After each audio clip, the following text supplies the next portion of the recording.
10 लोग पहन के आ रहे हैं कोट पैंट, अब बीच में आप नहीं पहन के आएंगे तो आपका मनोबल डाउन हो जाएगा, फिर आपके दिमाग में ही चलेगा कि मेरा नंबर ना कम हो जाए। सबसे बड़ा अस्त्र आपका वही है, सॉरी। हिंदी और ऐसे के लिए मैंने डॉट यूज किया है, बाकी के लिए मैंने जेल यूज किया। जैसे जहाँ पे डायग्राम बनाने का नहीं आता, मैं बना के उसके अंदर डेटा डाल देता हूँ। जब से मेंस की तैयारी कर रहे हो 1-2 घंटा पर डे हिंदी को देना चालू कर दो। मॉक ज्यादा कठिन रहता है, इससे ये हमको थोड़ा सा आसान लगा। कुछ हिंट करते हैं, अगर आप हिंट पकड़ लेते हैं तो फिर जवाब दे दीजिए, अगर फिर भी नहीं बोल पाते हैं तो विनम्रता से सॉरी बोलिए, बाकी आने के टाइम वही एक बिस्किट दिए और गुड लक बोले। दोस्तों अभी हमें उत्तर प्रदेश लोक सेवा आयोग प्रयागराज भवन के पास, यहाँ पर इस समय यूपीपीएससी 2024 का इंटरव्यू चल रहा है। सर अभी इंटरव्यू दे के आ रहे हैं, चलिए इनसे जानते हैं क्या क्वेश्चन पूछे गए, साथ में इन दोनों की रणनीति क्या रही पीसीएस एग्जाम को लेकर। सर आपका नाम और एजुकेशनल बैकग्राउंड?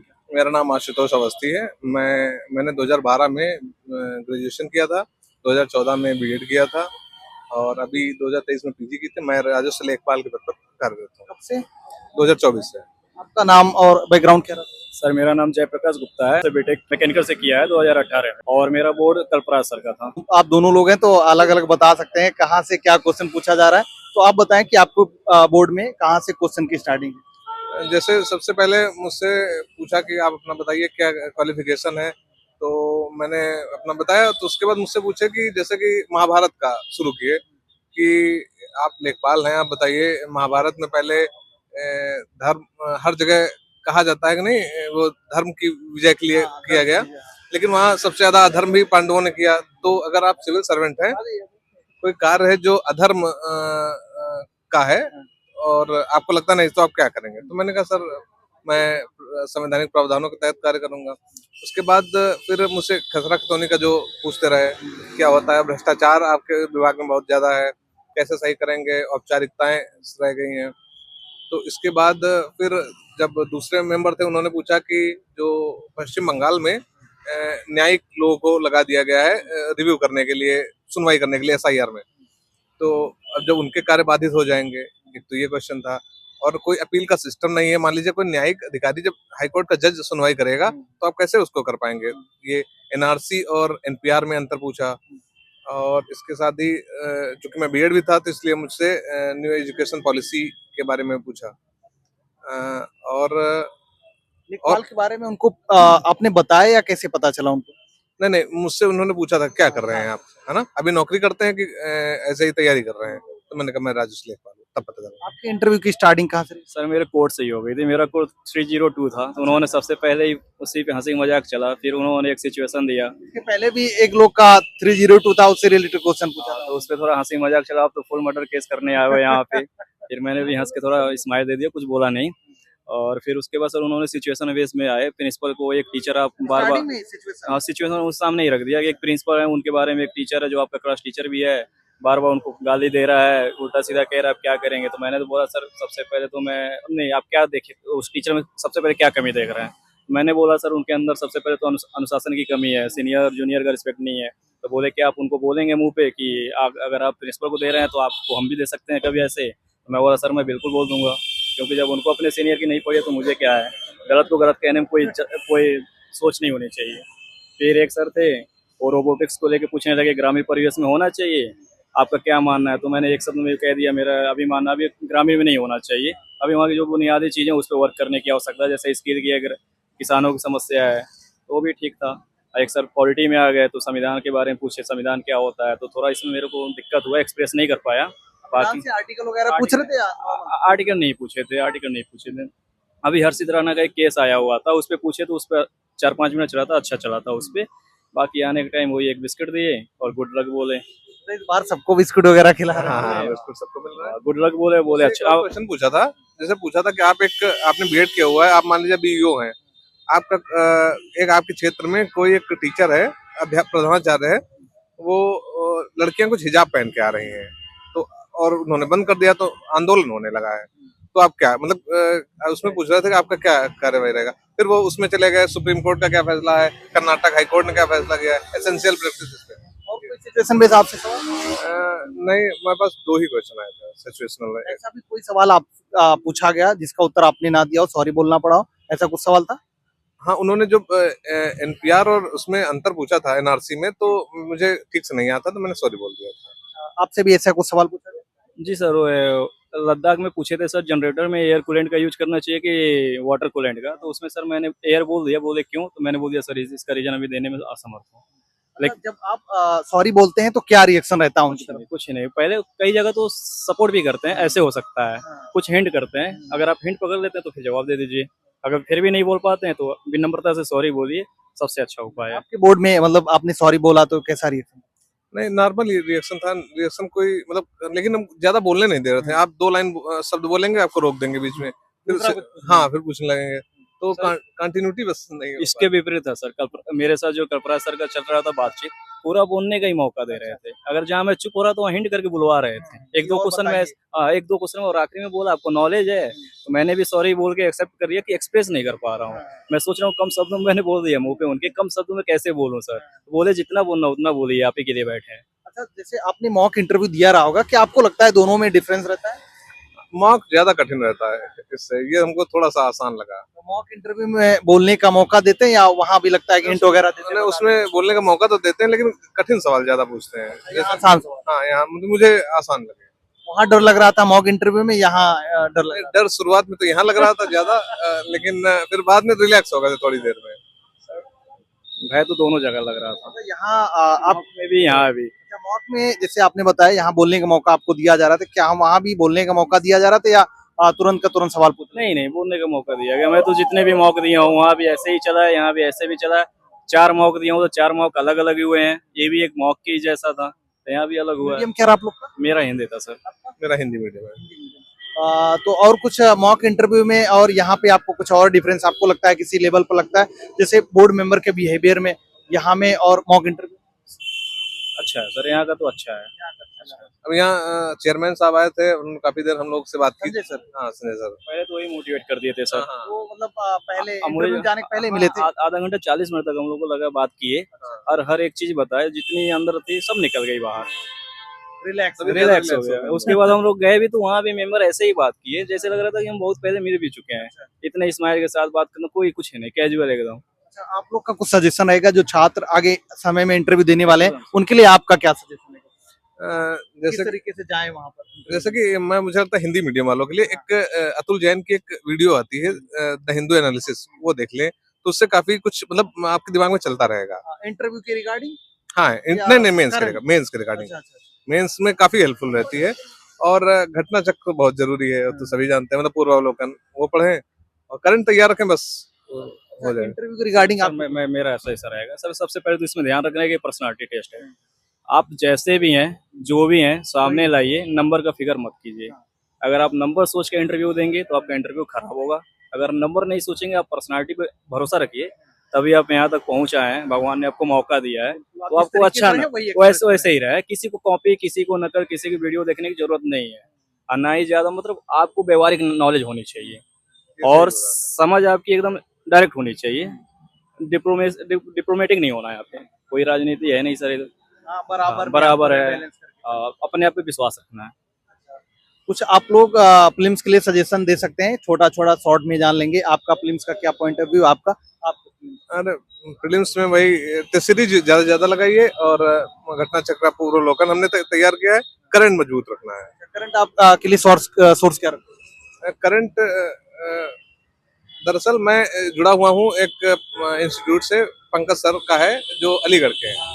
हाँ, सिविल सर्विसेज मार्गदर्शिका से, तो उनके टेस्ट आते हैं, उनकी करंट अफेयर्स के वो नोट्स भेजते हैं, तो मैं उससे तैयार करता हूँ। फ्री में रहता है? हाँ, कुछ फ्री में रहता है। आपका क्या सोर्स फिल्म्स के लिए? सर मेरा एजुकेशनल बैकग्राउंड बीटेक रहा है, तो मेरा स्मार्ट अप्रोच ज़्यादा अच्छा रहता है, क्योंकि सर मैं मानता हूँ कि सबसे पहले PYQ कर लो, एक क्लास के नोट जो कोचिंग कर रहे हो, चाहे जो भी सोर्स फॉलो करो, उसको फॉलो करो, अगर उसके बाद भी आपको समय मिलता है तो टेस्ट दो, टेस्ट देने के बाद अपनी कमी देखो, उसके बाद लगे आपको जो भी सोर्स यूज करना है, मार्केट में जाओ, जो आपके आई कंटेक्ट में अच्छा बैठे उसी को लो, पूर्वावलोकन हो चाहे जो भी हो, मैं किसी को खराब और किसी को अच्छा नहीं कह सकता, सबका अलग अलग नजरिया होता है और अलग अलग कनेक्शन होता है आपका, तो जहाँ आंख और दिमाग का कनेक्शन ज्यादा बैठे उसी को फॉलो करो।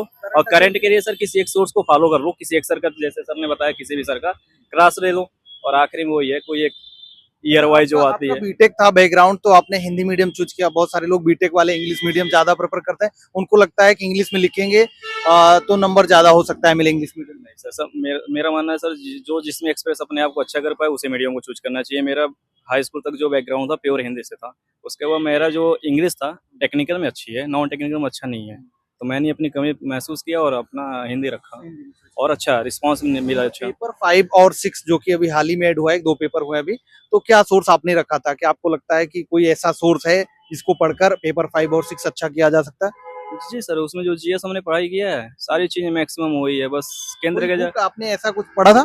सर मैं कोई बुक नहीं पढ़ा था, ईमानदारी से मैं बता रहा हूँ, कोई बुक नहीं पढ़ा था। टेस्ट का जो वो था मॉडल आंसर उसको फॉलो किया था और मैंने दृष्टि से मेंटरशिप किया था, तो उन्होंने 5th और 6th का क्लास भी अवेलेबल करा दिया था, तो क्लास नोट्स बना लिया था मैं और उसी पे किया और एक साल हुआ था पेपर हुए, पीवाईक्यू को देखा कैसे पैटर्न फॉलो किया है और बहुत आसान है, उतना लोड लेने की आवश्यकता नहीं है। सबसे अच्छी बात है कॉमन मार्किंग हो गई है। पेपर 5 और 6 के लिए आपने क्या रखा था? मैंने वीके सारस्वत सर की किताब पढ़ी थी, उसके नोट्स भी बनाए थे और उसी के उसमें एक ही सोर्स रखा हुआ है। हाँ एक ही सोर्स रखा था। मेरे पिछली बार 53 नंबर आए थे, इस बार पता नहीं कितने हैं, लेकिन मेरे काफी कम थे उसमें। उन्होंने एक बात सही कहा है। पेपर 5 में कम नंबर मिले थे या 6 में 53? पेपर 5 में मेरे थे 102 नंबर, पेपर 6 कई में लोग के शायद ऐसे 50-60 के हाँ, आसपास नंबर बहुत लोग के। इनकी एक बात बिल्कुल सही है सर, कोई भी सोर्स फॉलो कीजिए, सिर्फ एक ही सोर्स फॉलो कीजिए और उसको मल्टीपल टाइम कीजिए, सबसे अच्छा है यही तरीका है। मैं किसी को भी यही सजेशन करूंगा, क्योंकि मैंने भी जो जो फॉलो किया सिर्फ एक ही किया और अच्छे से किया। तो कई बार ऐसा होता है कि आप ज्यादा चक्कर में भटकाव ज्यादा होता है, समय ज्यादा लग जाएगा। कुछ नहीं हो पाएगा सर, फिर ना स्किल निकल के आएगी, ना आप कर पाएंगे, ना नंबर आएगा, ना क्लियर होंगे, चक्कर में फंसे रह जाएंगे। एस्से वगैरह के लिए कोई खास कुछ आप सोर्स वगैरह फॉलो करते थे या कैसे आपने तैयारी? ऐसे के लिए सर मैंने किया था, जैसे विजन IAS अपना हिंदी में अपलोड कर देते हैं, कुछ टॉपर्स का नोट्स देखा और कोचिंग का मॉडल आंसर देखा, PYQ देखा, बस इतना ही है। दरअसल मैं 2021 में मैंने समीक्षा अधिकारी का मेंस दिया था और 23 में भी दिया है, तो मैंने रिकॉर्ड एग्जाम से मैं जुड़ा हुआ था, तो उनके जो निबंध के थे मैं वही एक पहली बार में 21 में जो तैयार थे मैं उन्हीं को आगे बढ़ाया था। समीक्षा अधिकारी के निबंध में और PCS के निबंध में आपको अंतर लगता है या लगता है नहीं ठीक है, वहाँ कम शब्द लिखने पड़ते हैं? नहीं, उसमें उसमें समीक्षा अधिकारी में 600 शब्द लिखने होते हैं और इसमें 700 शब्द लिखने होते हैं, लेकिन मैंने एक ही तरह लिखा था, मैंने कोई अंतर नहीं किया है। कुछ खास आपको लगता है कि अगर ऐसे का पेपर लिख रहे हैं उसमें किन चीजों का ध्यान रखने, कुछ चीजें एक्स्ट्रा अगर ऐड करते हैं तो नंबर लगता है कि आपको मिलता है? जैसे कि आप जो फैक्ट हो मतलब थोड़ा सा उदाहरण के तौर पर डाल दीजिए, और कोई कुछ लोग बताते हैं, हालांकि कविता मुझे नहीं आती है, लेकिन कोई कविता हो या कोई कोटेशन हो वो डाल दीजिए, और जितने लेटेस्ट आपके उदाहरण होंगे तो वो अच्छा। जी सर, कोटेशन सबसे अच्छा है या किसी का स्टेटमेंट अच्छा है, और जो इसमें पैसेज बनाते हैं, जो पैराग्राफ जो लिखते हैं सर, ये छोटा होना चाहिए ज्यादा। लगभग कितनी लाइन का पैराग्राफ? एक पेज में लगभग 3 पैराग्राफ बन जाए बेहतर है, और कोशिश करना चाहिए 2 पेज आए तो बीच में कोटेशन आ जाए, और कोटेशन को ब्लैक पेन से लिखिए, बाकी ब्लू पेन से लिखिए। अच्छा, पेन का भी हम पूछना चाहेंगे, जिक्र करना चाहेंगे, आप लोग कौन सी पेन यूज करते थे? क्योंकि बहुत सारे लोग बोलते हैं डॉट पेन यूज करें, बहुत सारे जेल पेन यूज करते हैं, तो आप कौन सा पेन अपने मेंस की एग्जाम में यूज करते थे, और क्या आपको लगता है कि पेन्स का हमें इफेक्ट पड़ता है अपने मेंस के एग्जाम में? कोई नहीं इफेक्ट पड़ता है सर, आपका ग्रिप जिस पे अच्छा है, जिससे आपकी राइटिंग अच्छी है, जिससे आपकी स्पीड अच्छी है, मैटर वही करता है। मैंने तो डॉट और जेल दोनों यूज किया है। मेन एग्जाम में जब आपने दिया था हिंदी और ऐसे के लिए मैंने डॉट यूज किया है, बाकी के लिए मैंने जेल यूज किया है, क्योंकि हिंदी ऐसे मैटर करता है जेल और डॉट में? हाँ ना सर करता है, क्योंकि हिंदी और ऐसे में मेरे को प्रॉपर टाइम मिल रहा था, तो डॉट का आराम से यूज किया था। बाकी मैंने मेंस का जो भी यहाँ पे टेस्ट दिया था जेल में ही दिया था, तो बाकी जीएस का मैंने जेल से ही कंटिन्यू किया। अब फिर मैं बोलूंगा सर, पेन उनका कोई भूमिका नहीं है यहाँ पे, इंटरव्यू में भी ड्रेस की उतनी भूमिका नहीं है, केवल अपने विश्वास के लिए कि मैं अच्छा लग रहा हूँ। वैसे ऐसा कोई मतलब रूल नहीं कि आपको कोट टाई पहन के ही कुछ नहीं है सर, सब ये भ्रामक स्थिति फैली हुई है मार्केट में, और कुछ नहीं है सर। मतलब ऐसा देखा जाता है कि पिछले हम 2-3 साल से इंटरव्यू कवर करें, सभी लोग कोट और ये टाई वगैरह हाँ पहनते हैं, लेकिन ऐसा कुछ महसूस नहीं हुआ। महसूस कुछ नहीं, विश्वास के लिए अब 10 लोग पहन के आ रहे हैं कोट पैंट, अब बीच में आप नहीं पहन के आएंगे तो आपका मनोबल डाउन हो जाएगा, फिर आपके दिमाग में ही चलेगा कि मेरा नंबर ना कम हो जाए। ऐसा ना हो कि 70 देने वाले 60 नंबर ना, तो पहन के आइए, लेकिन इतना फोकस इस पे मत रखिए। मेन आपकी नॉलेज है और व्यवहारिक नॉलेज है। आप एक्सप्रेस कैसे करते हैं, मतलब ये मेन है। अच्छा, हिंदी के लिए कुछ आप बताएंगे, हिंदी के लिए क्या पढ़ते थे? क्योंकि ऐसे और हिंदी ये सब सब्जेक्ट जो होते हैं काफी नंबर आप यहाँ से गेन कर सकते हैं। हिंदी के लिए क्या पढ़ा था? सर जैसे कि मेरा साहित्य वाला पोर्शन में 3 ऐसे में आते हैं ना पोर्शन, तो साहित्य वाला पोर्शन नहीं है, तो मैं करंट अफेयर्स की जो क्लास करता हूँ तो उसमें डिटेल क्लास करता हूँ, जो उसमें मैं पढ़ लेता हूँ कि तो उसी के अपने जो ऐसे का फॉर्मेट है उसमें ऐड करता रहता हूँ। और आगे जब ऐसे हिंदी के लिए जो हिंदी वाला पेपर होता है हिंदी तो कोई भी आप कोई किताब उठा सकते हैं, उससे पढ़ सकते हैं। किताब से हो जाएगा कोई भी जो हाँ हो जाएगा। आपका क्या पॉइंट सर सबसे पहले तो हिंदी को हल्के में लेना ही नहीं है चाहिए। स्कोरिंग है और ये मेरिट भी डाउन करेगा, उठाएगा भी, रैंक भी बूस्ट करेगा, सब करेगा। तो आप जब से मेंस की तैयारी कर रहे हो 1-2 घंटा पर डे हिंदी को देना चालू कर दो, चाहे जो भी सोर्स फॉलो करो, पीवाईक्यू करो, चाहे जो भी करो, लेकिन हल्के में मत लो। हिंदी और एसए को बिल्कुल हल्के में नहीं लेना चाहिए। नंबर काफी अच्छा हाँ, क्योंकि मैंने देखा है मेंस के दौरान तैयारी करते समय हिंदी और एसए को बच्चे उतना सीरियस लेते नहीं थे। आज जो लिए हैं सर उनका हुआ ही होगा, आज जो नहीं लिए हैं हो सकता है अगली बार ले लें। अच्छा क्या सोर्स आपने रखा था आपको लगता है पीवाईक्यू सर सबसे बड़ा पीवाईक्यू। कोई बुक वगैरह सर एक रखा था, कोचिंग वाले ने दिया था, एक तो पीवाईक्यू का पूरा वो दे दिया था, फिर कोचिंग वाले ही शॉर्ट नोट्स भी दे दिए थे, उन्हीं का सोर्स फॉलो किया था। एथिक्स के लिए क्या सोर्स रखा था सर एथिक्स नंबर यहाँ भी अच्छे मिल सकते क्लास नोट्स ही था, बाकी एग्जाम पर और करंट अफेयर का जो भी चीजें मुझे मिलता था वो अपना लिख के रखा रहता था, उसको कहीं यूज कर लेता था सर। एथिक्स के लिए आपका क्या सोर्स एथिक्स के लिए हम जो अलीगढ़ में जो गोपाल शर्मा है उनके नोट्स थे, मैंने उनके वो पढ़े थे। और खुद कुछ नोट्स बनाए थे, जो जैसे दृष्टि का एक मुझे मिल गया था पीडीएफ, उससे जो अच्छे अच्छे उदाहरण थे मैं वो ले लिए थे और उसी में ऐड कर दिए थे, मैं उसको आगे बढ़ाया मैंने। मेंस के लिए कुछ आपका सजेशन रहेगा मतलब लास्ट में आपको क्या लगता है कि मेंस के एग्जाम में कुछ चीजें फॉलो करना चाहिए अगर मेंस की तैयारी हम कर रहे हैं तो देखो जैसे भैया ने बताया कि पीवाईक्यू तो बहुत जरूरी है, पीवाईक्यू बिना काम नहीं चलेगा, तो पीवाईक्यू होना चाहिए। दूसरी चीज है कि मतलब जितना लेटेस्ट आप उसमें डेटा डालेंगे, मैंने क्या हुआ कि मैंने जो जरा से भी जगह नहीं छोड़ी है उसमें, एक तो पूरे पेपर क्वेश्चन अटेम्प्ट करने हैं, क्वेश्चन नहीं छूटना है, और ज्यादा से ज्यादा लगे कि आपकी काफी भरी हुई है।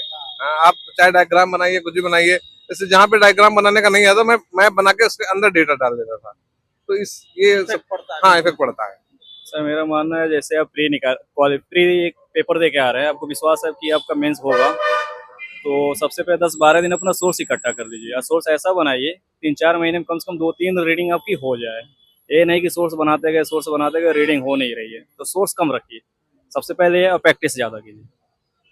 ठीक है क्या आपको लगता है कि जब हम प्रीलिम्स और मेंस के फेज में होते हैं तैयारी के तो इंटरव्यू के लिए भी कुछ चीजें हमें अपने तैयारी के दौरान ध्यान रखना चाहिए कि अभी तो इंटरव्यू नहीं लग रहा है लेकिन भविष्य में हमारा इंटरव्यू होगा तो अभी से कुछ चीजें ध्यान रखना चाहिए हमें सर जब से हम तैयारी कर रहे हैं तब से हम इंटरव्यू के लिए भी तैयार हो रहे हैं, हमारी पर्सनालिटी डेवलप हो रही है। पर्सनालिटी के लिए कुछ चीजें नहीं सर, वो हमारी हो रही है ना, जैसे जैसे हम पढ़ते जाएंगे जिस हिसाब से सोचेंगे क्वेश्चन का अप्रोच कैसा है, लिखना कैसा है, वही तो हमारी पर्सनालिटी डेवलप करेगी। तो वो हमारा प्रोसेस शुरू से ही हो जाता है, औपचारिक रूप से आखिरी में रह जाता है जो आके देना है। आप एकदम नेचुरल रहिए, बी पॉजिटिव रहिए और हैप्पी रहिए, और जाइए खुश होकर देख के आइए, नंबर का मत सोचिए। सही है, यही सही है, सही बोल रहे भैया। बस आराम से दीजिए। हालांकि इंटरव्यू के लिए मैं बहुत नर्वस हो रहा था, लेकिन उतना खास कुछ हुआ नहीं, मतलब मैं एकदम नॉर्मल हो गया था अंदर पहुंच के। जो जानकारी आपके पास आपने मेंस लिखा है उससे रिलेटेड कुछ पूछेंगे आपको बताना है ना हाँ। अगर भूल गए तो सॉरी बोल दीजिए। कुछ सबसे बड़ा अस्त्र आपका वही है, सॉरी सर निकाल दीजिए। सर ने भी बोला था, ये अनुमान लगाने गेस करने वाली बात मत कीजिएगा, नहीं तो आप फंसेंगे फिर काउंटर क्वेश्चन होगा फिर वो बोले इसका प्रभाव गलत जाता है। लोग बहुत कहते हैं, जैसे कोचिंग मॉक में बहुत सिखाया जाता है कि ये बोलिए अनुमान लगाता हूँ, गेस करना चाहता हूँ, इससे बचना है। ठीक है आप दोनों का बहुत बहुत धन्यवाद। इस बार आप लोग का सिलेक्शन बढ़िया पोस्ट पे हो, फिर से आप दोनों का इंटरव्यू हम करेंगे। Thank you. Thank you sir.